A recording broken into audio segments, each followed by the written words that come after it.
Okay, mabilis sa traffic update dito sa panulukan ng EDSA South Aurora Boulevard. Silipin na natin ang sitwasyon ng traffic nung EDSA southbound hanggang sa kasalukuyan ay napakabigat na ng sitwasyon.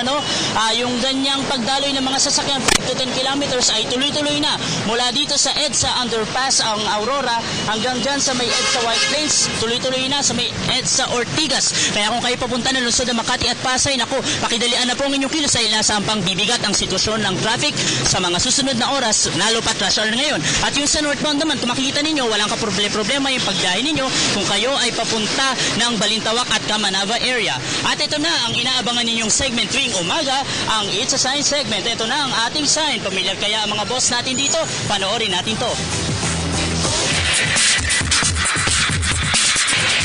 Ano ibig sabihin kaya ng dead end? Dead end, wala nang malulusutan. Kaya Wala nang malulusutan. Ano ibig sabihin ng dead end, bang? Dapat pag dead end, wag ka na tutuloy, baka mabangga ka, di ba? Ano ibig sabihin ng dead end? Pinakadulo. Pinakadulo. So wala nang daan? Wala nang daan. Ano ibig sabihin ng dead end, sir? Kinita. Okay. Pagdating sa dulo, wala ka nang madadaanan.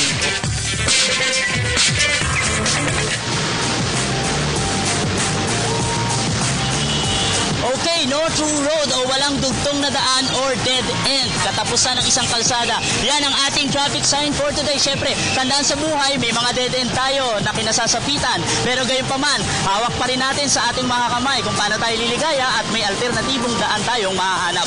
Ako ulit si Anjun Magnaye para sa ating traffic update at siyempre sa inyong It's a Sign. Hanggang bukas pong muli, balik din nyo sa studio. Thank you so much, Anjun Magnaye, live mula sa Aurora Corner EDSA.